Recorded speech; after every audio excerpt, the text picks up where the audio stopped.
Welcome to the Real Chili Podcast. And the Golden Eagles of Marquette University in Milwaukee are bound for the Final Four for only the third time ever. 5 seconds left. Marquette down by one, trying to avoid the upset. Blue the drive, the left hand. It's good. 1 second to play. Vander Blue has put Marquette in front by one. And I want to win every day as basketball players, as students, and I want to win every day, most importantly, as people. Welcome, ladies and gentlemen, to the Real Chili Podcast. I'm your host, Mike Lavender. Welcome to the first summer edition of the Real Chili Podcast. This is episode 29. I'm joined by Pete Mohan and Pete Worth. And fellas, I hope your summer's going well. We got a lot of Marquette stuff to talk about. Have you guys been hitting the pool or hitting the links? What have you guys been doing with your summer so far? I have not really been hitting anything. Been keeping my hands to myself. Mostly just working and going to weddings and then drinking a lot at those weddings and trying to watch some baseball where I can. That's pretty much it. That's cool. Yeah, I went on a birthday trip out to the Pacific Northwest with my lovely girlfriend Jenny and celebrated turning 3 decades. Since then, back in Jacksonville, was at the beach yesterday. Did you get the opportunity to visit Jim McElvain's old place of residence in Seattle, which is what the listeners want to know? I did not visit the house that Mac built, no. But when I saw the Space Needle, I thought of Jim McElvain because they have about the same, level of basketball analysis. As you can hear, we're a little bit rusty in diving back into the pod. Those were great jokes. What are you talking about? but there is a lot of Marquette news that we're going to cover today in this summer update. We've got the basketball tournament, which Marquette is going to have an alumni team in. We've got the Marquette Centennial, the NBA draft. There's Big East things that have happened, different coaches leaving, new ones joining like Patrick Ewing. And then we've got updates on some of the incoming folks and recently departed folks from the Marquette basketball program. So first, we wanted to dive into the basketball tournament. You may remember that we had Dan Fitzgerald on the show about his general manager role for the TBT tournament, for the Marquette alumni team of the TBT tournament. The Danny Ainge of the TBT. That's right. That's right. So the Marquette alumni team is going to have their first game on Saturday, July 15th at 7:30 p.m. They're playing as the number 1 seed in the Midwest bracket, and that's 7:30 p.m. Central Time. They will be facing off against the Midwest Dream Squad. So a lot of familiar faces on the Marquette alumni team. In a player role, we have Maurice Acker, Juan Anderson, Lawrence Blackledge, Dwight Burke, Dwight Bikes, Joe Chapman, Devontae Gardner, and the list goes on, and folks like Wesley Matthews, Steve Novak, more in a manager-coach type role. So, fellas, this has been a really fun tournament the past few years, and we're just a couple weeks away from Marquette facing off in a team that's got a pretty good shot at going the distance. A lot of pressure on being a number 1 seed, though, guys. It's not always what you want to have in front of your name because then you have a target on your back. But the boys have some experience, and as we talked to Fitz last time, they look to add a little more length this season, and I believe they play with the European rebounding rules where once it hits the rim, you can go after it. So I think having our boy Trent Blackledge in the lineup, he might be able to scoop some of those quick rebounds with his leaping ability and hit Jarrell out on the break or Dwight Bikes. Not only are we a number 1 seed, guys, but at the moment, as of recording time, we are the top vote-getting team in the entire tournament as well. Is that right? Wow. With by over 500 votes. So that's pretty cool. We can take some credit for that, right? Yeah, if you want to consider just sitting at your computer for hours and refreshing and clicking vote for the team, cool. Then I guess you can say it's cool. But I'm excited for this year's squad as finally we get to see Juan Anderson and Trent Blackledge on the court together, which is what I'm dying to see. But I think they're going to have a good squad. Absolutely. I think I think it's going to be a great squad. Just looking over, a few of the names that I didn't mention, DJO, Trent Lockett, Jamil Wilson and Jarrell McNeil. And when you look kind of across the different teams, it's really remarkable. And this ties in nicely with the Centennial stuff and some of the videos that Marquette page has posted. But there is a lot of demand from former Marquette players to be on this team. And you heard Dan Fitzgerald talk about it. And you look at the NBA guys that are involved in coaching and kind of building support for this team and putting it together, and then all the guys that come back for this team. It really is pretty remarkable and more extensive than other teams. But I mean, when you put, 6'7" Jamil Wilson, 6'8" Devontae Gardner, and like you said, Trent Blackledge on this team, and Dwight Burke, right? Those are guys with some significant height, and if you can throw people like that out there, this is going to be a fun tournament no matter what, and that's, I think, the primary reason. But these guys are also competing for a lot of money, right? Like $2 million, so I think they've got a hell of a shot to win. Well, I think one of the other things, too, that you have to worry about is as this thing gains popularity and exposure and more teams and more players are interested, the level of competition continues to increase each year that this tournament takes place. Just briefly looking at some of the rosters of teams you might be familiar with, like Villanova has a team that's a second seed in the Northeast. And if you look at that roster, it's like a who's who of who's dominated Marquette off the bench for Villanova over the last decade. So there's a lot of good teams, and just being a number 1 seed certainly doesn't mean anything for sure, but hopefully these guys can make a play and head to New York for some real Final Four action and some cash. And looking at the Ohio State team, Greg Oden is on the Ohio State team. Great Oden's Raven. Aaron Kraft is on the Ohio State team. So probably the only number 1 NBA draft pick in the TBT. I would assume. I don't know for sure. I would hope so. So Marquette's going to be playing on Saturday, July 15th, against the Midwest Dream Squad. They are a 16 seed. It's a lot of folks from kind of unrecognizable names from the University of Indianapolis, some guys from Quincy University, Middle Tennessee State. The one name that I recognized was Sean Dockery, who played at Duke, and he was listed on their team as a point guard. So should be something that our guys can handle, but you never know who's going to bring it each night. So that'll be the first matchup, and then if Marquette is able to advance on Saturday, they'll play again on Sunday, July 16th, potentially facing off against the Majerus Slew Crew. So that'll be an interesting kind of Midwest connection. And all these games are going to be played in Peoria, Illinois, Bradley University. And shout out to Bradley University because it's the reason that I exist. My parents met there back in the 70s. So I always have a soft spot for Bradley. And I'm only 2.5 hours away. So if I can get down there, fellas, I'm going to try to, if I have the weekend free. I haven't figured that out yet.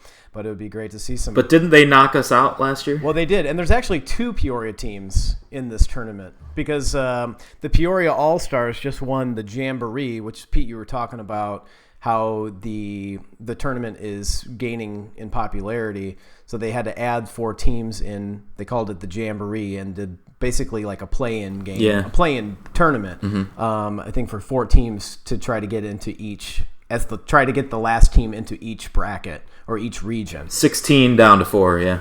So 2 Peoria teams. The team that Marquette lost to last year was Always a Brave, right. Who are back in the tournament as well. They're the 3 seed in the Midwest region, so there's a potential rematch there if we get to the Elite 8.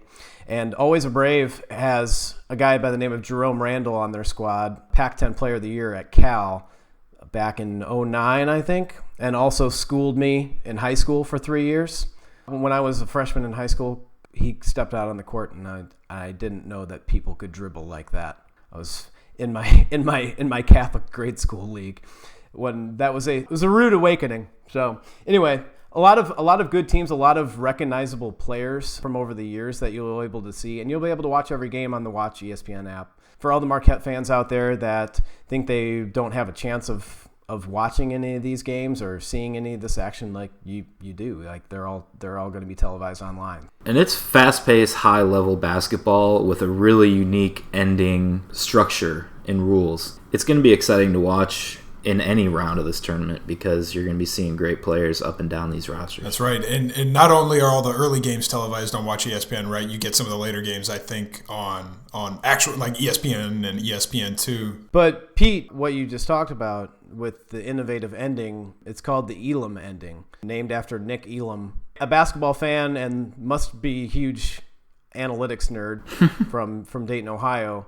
So he got sick of, as we do often, and what really drags out of the ending of basketball games is the consistent fouling and then going to the free throw line and then teams trying to come back, but it's never really all that successful. So this guy's theory and idea was to limit the time, have a certain point in the game where the time stops, and then right after that, the winning team's score, we add 7 points to that, and the first team to get to that target score, I think is the official term, wins the game. Mm-hmm. So basically trying to dissuade teams from trying to foul and actually playing defense in order to stop the other team and trying to make a late comeback. And I'm kind of like ecstatic to watch this, to see how it all unfolds, because with the fouling, and there's so many like little quirks and nuances that happen with fouling, like what actually is a foul. Can you foul before the ball's inbounded, and without taking any time off? There's so many like kind of like stupid little things that take away from the purity of the game when in that situation. And so I think this is right. Or if you're up 3 and you foul to make sure the guy can't get a 3. Yeah, I mean, I'm really excited to see how it works. No, I think it's going to be awesome too, because it forces you to actually play basketball instead of just a parade to the free throw line. So I think from that standpoint, you look at Marquette's roster and you look at people like Dwight Bikes, you look at DJO, like these are maybe Mo Acker as well. Like these are heat check guys who, if they're in a mode and kind of with this style of play that's going to be coming across at the end of the game. I mean, these are guys, I keep thinking of Dwight Bikes, and I think he did this last year in the tournament too. Like if they're on, and Dwight's the kind of person who, if he's 6 feet behind the 3-point line and doing a fadeaway 3, he can get that to go in if he's feeling it. And those are the kind of players who I think can really ride this type of ending to success and hopefully get us pretty far. Yeah, we're going to have a lot of shooters out there on the court. I mean, Bikes and Mo Acker and DJO and Jarrell. D Bundles. Burke has Bundles is old D Bundles 12 has shown that he's improved his jump shot tremendously over his years overseas. And of course, I see his new Twitter name is actually dburke_EFS, so no longer D Bundles. No, it's always D Bundles in our hearts. Yeah, that's right. So that's going to do it for the TBT, and I think one of the things that we just kind of wanted to give a shout out to is, obviously this is the 100th year of Marquette basketball, and just on Friday, June 23rd, Marquette and the basketball program hosted the Centennial celebration. It was emceed by Jay Billis. They had what looked to be like a high number of former players, former coaches. Tom Crean was there, come back for the celebration. I think Tom Crean said it was the first time he had been on campus in some sort of basketball-related way since 2009. So obviously interesting from that perspective to get to hear. Sure was cathartic for the poor guy. He said he brought his kids back. And so, I think it's a really interesting event, and there's a lot of great video online. And I think it was cool hearing Jarrell and Wes and Steve Novak talking. There was actually different panels. You should definitely go watch this online. There are different panels from different eras of Marquette basketball. And the one that I've had time to watch so far was the 1999 to 2017 panel. So Steve Novak, Jarrell McNeil, Wes Matthews, Jamil Wilson, and was it Brian Wardle also on that panel, and really interesting and fun discussion to hear these guys go back and forth about some of the stories about D Wade and things like that. So I credit to Steve Wojciechowski and the basketball program for pulling that together. That's no easy feat, but I think really elevates the program in a certain way. I highly recommend listening to the panel with the coaches, where you had Wojo, Crean, Mike Dean, and Kevin O'Neill out there, and Jay Billis moderating, and it's just a great basketball discussion. So highly recommend. It's like half an hour long, but totally worth watching. I like Kevin O'Neill talking. I got to see the beginning of that one. Kevin O'Neill was like, basically, I'm kind of a drunk now. And I'm not really sure. Wait, he said that? He said that? But he's like, but I always have been, so it's all right. It's all good. I always have been. Yeah, I've been drinking 2 glasses of wine per day since I was in kindergarten. And I'm not really sure how I got the job at Marquette. But it's worth it for that little snippet. And hearing Wojo say, let's keep it PG. Let's keep it PG. Wojo the wet blanket. Wojo the wet blanket. So that's something that we definitely recommend you check out. It's all over the Marquette Golden Eagles YouTube page, so go and check some of those videos out. Another thing, fellas, that we wanted to get to was the NBA draft. There was definitely some big-time Marquette news in the NBA draft. Particularly relating Jay and Jimmy. Fellas, what did you think about Jimmy's big trade to Minnesota? I think that's going to be an exciting team to watch. As a Bulls fan, I'm not too thrilled about it, mostly because the front office has continued to prove like over and over again that they are pretty incompetent in all aspects of general managing. So I won't get too into that, but it will be sad. Like when the Bulls drafted Jimmy 30th overall, it's like, Pete, you felt this when the Pistons took Henry Ellenson. It's like your favorite college player now on your favorite NBA team. It's like it doesn't get any better than that. And then just the way Butler improved his skills year after year after year into something that not one of us ever thought he could be, like coming out of Marquette, and especially in that first year. It was like incredible to watch, and so it's sad that he's leaving. And it was nice to have two Marquette guys on the same team with Wade as well for the year, even though it kind of to the detriment of the future of the team. Now my main concern is filling that second Marquette guy, that void. So I'm looking for the Bulls to talk to either Jawan or Luke or Caton, trying to get those guys in undrafted free agents, or with their history of drafting point guards or acquiring point guards that can't shoot, Chris Dunn being another one of them, maybe talking with Derek Wilson's agent, seeing what he's up to. Well, I thought it was really a great trade for Minnesota. Obviously, they already have a superstar in Karl Anthony Towns on their team, and another player with really high potential in Andrew Wiggins. So to add Jimmy to that young core without giving up too much in the way of realized potential, they were still able to acquire another draft pick, which they turned into Justin Patton from Creighton. Yeah. Which, you get a center with high upside, and you get Jimmy Butler in a trade for three young players that all haven't realized their potential. I think, you're winning this trade outright by turning your team into one with 1.5 superstars to 2.5, and bringing the Bulls from one superstar down to none. So no doubt in my mind that the T-Wolves improved. It's just a matter of whether or not they improved enough, and if they can get enough out of their point guard situation to get them somewhere in the playoffs. And Jimmy Butler, when he heard the news, was actually in Paris, France, and he said that kind of behind... Hanging with D Wade. Oh, really? Was he with D Wade? D Wade was there. Oh, yep. Interesting. So Jimmy Butler had an interview with the Chicago Sun-Times the other day, or a conversation on Friday he did, and just kind of a close-up interview and conversation, and said that at some point he just had to turn his phone off because so many people were trying to get at him and talk to him, and a lot of different teams were involved, and that Jimmy was talking with guys about Cleveland, but then there were rumors about Boston and Phoenix and Minnesota. So obviously it ended up being Minnesota, which I think we all agree could be a really good situation for Jimmy, definitely better than, or have more potential for what was taking place in Chicago. But Jimmy sounds like he's handling it the right way, even though it's not necessarily an easy change to go that much further north. We all would have hated it if Jimmy was on the Cavs or the Celtics anyway. I mean, let's be real. Let's give him a fresh slate. Minnesota, put him in the Western Conference so we don't have to worry about rooting against him, for those of us that aren't Bulls fans. Well, yeah, and as a Bulls fan, the class that he showed was just another kind of...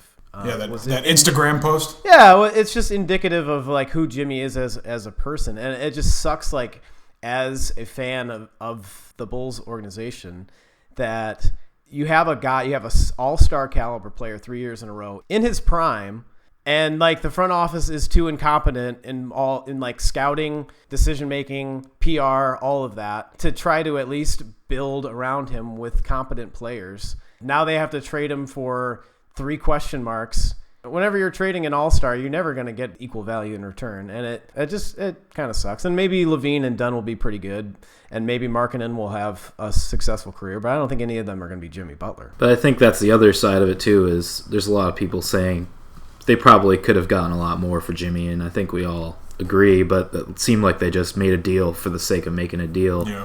and just acted on it, which is a shame. But all the best to Jimmy up in Minneapolis, the land of Tarjay. That's right, and Jimmy's going to be reunited, obviously, with former coach Tom Thibodeau, who seems like they have a tight relationship, and Thibodeau was someone who kind of brought Jimmy into his own in Chicago.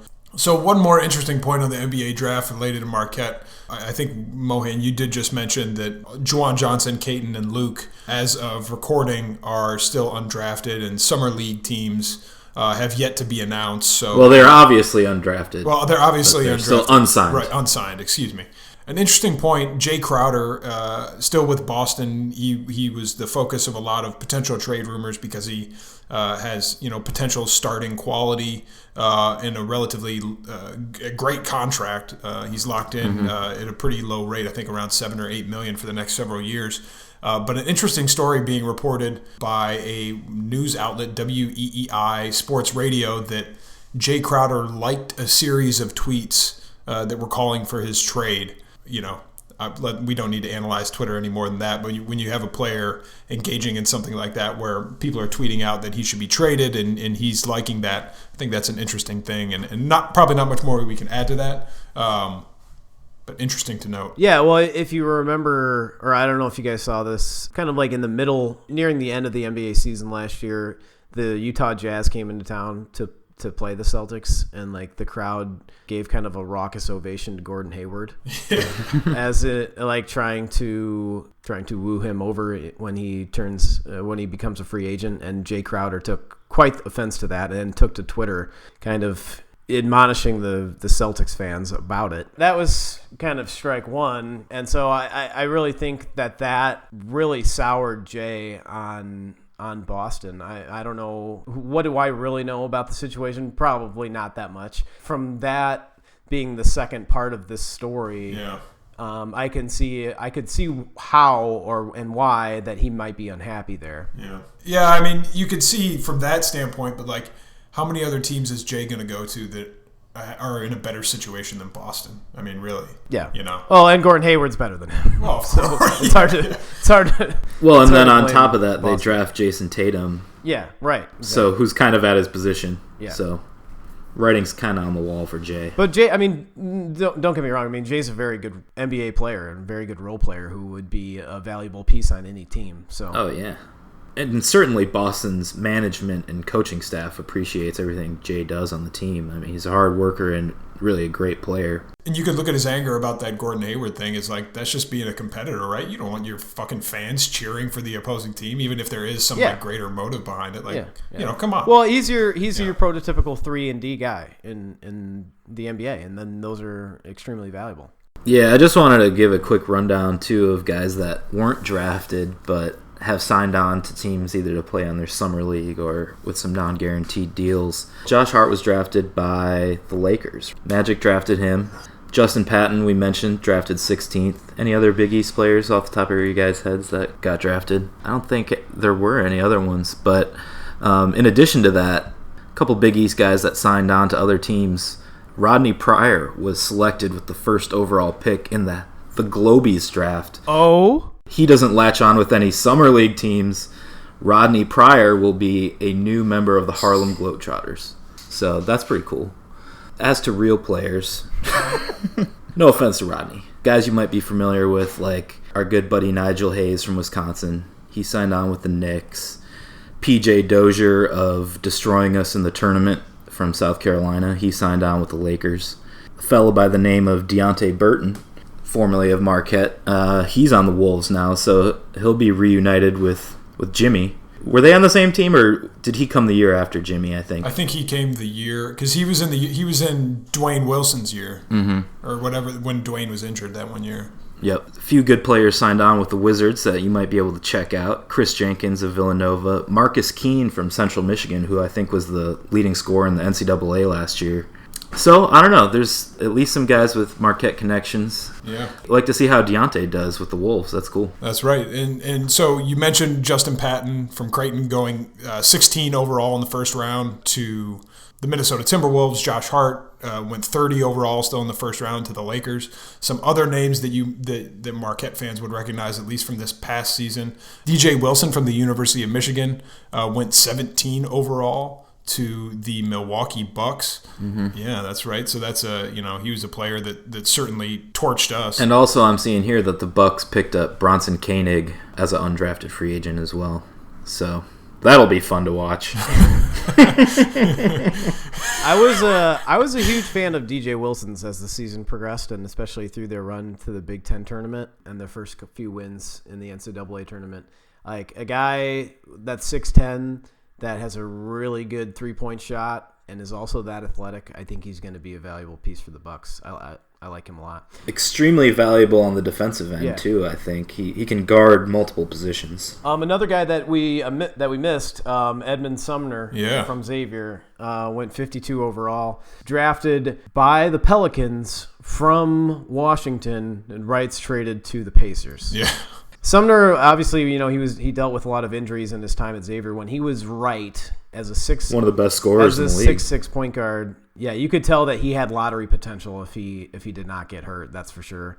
So another guy from the Big East going in the draft. Just a little update on Henry Ellenson. He's going to be playing for the Pistons Summer League team again this summer, and he'll be the focal point. He'll be playing alongside the Pistons pick, who got Luke Kennard. So it'll be a 3-point party for the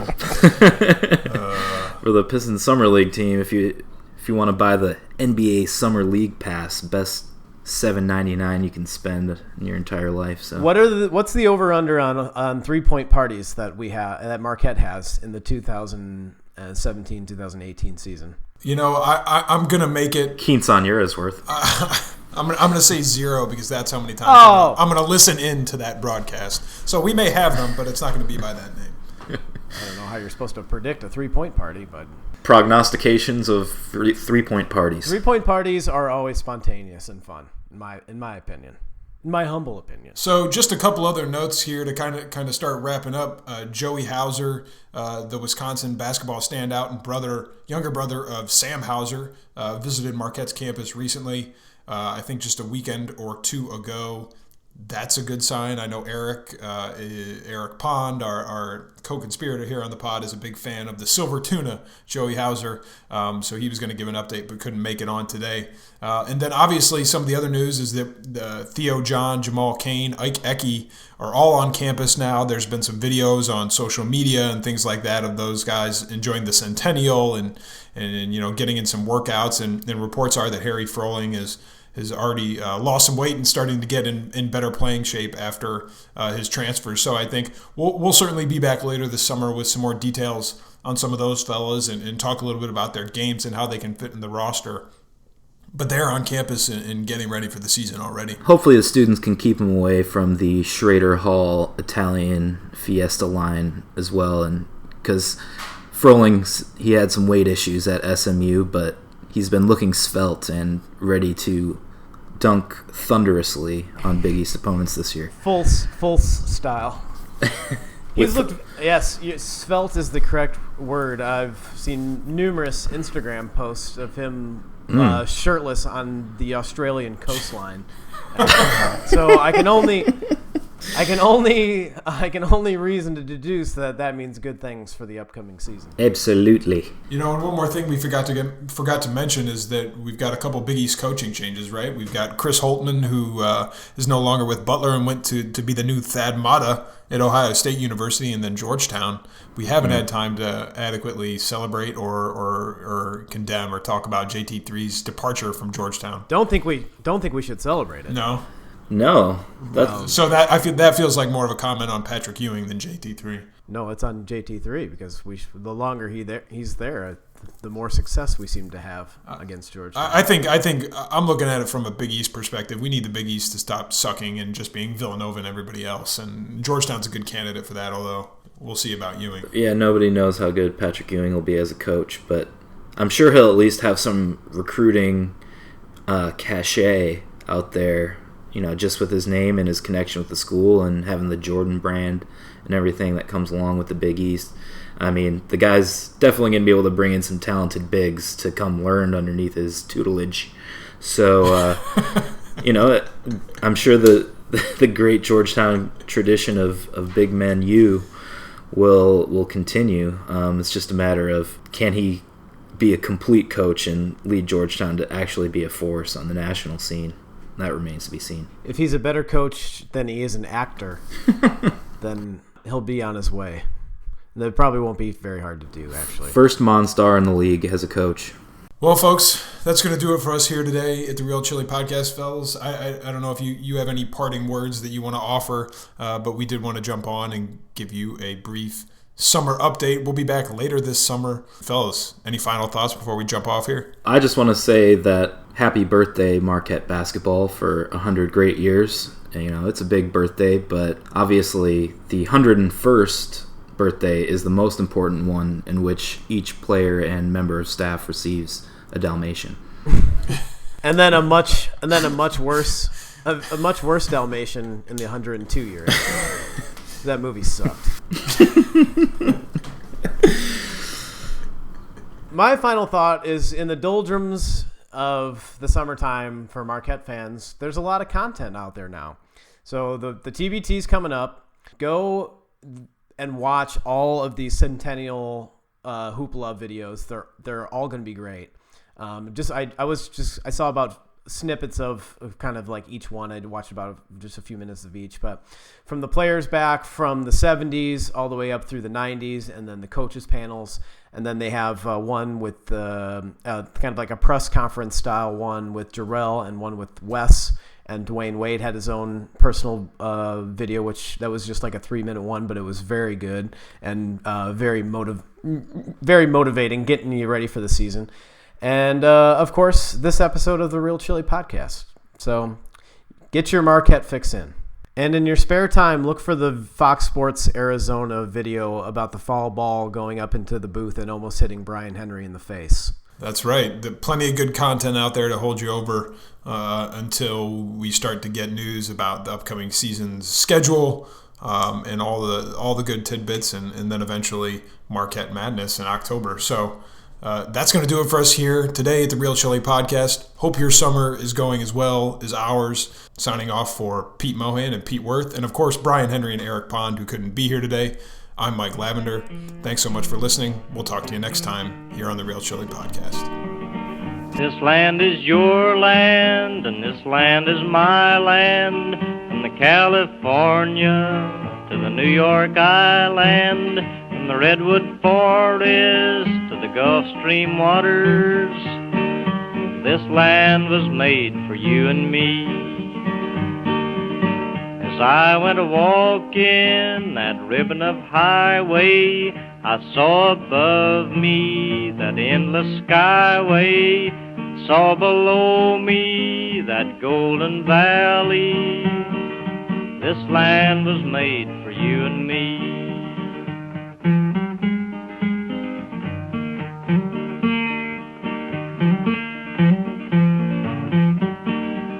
I roamed and rambled, and I followed my footsteps to the sparkling sands of her diamond deserts. All around me a voice was sounding, this land was made for you and me.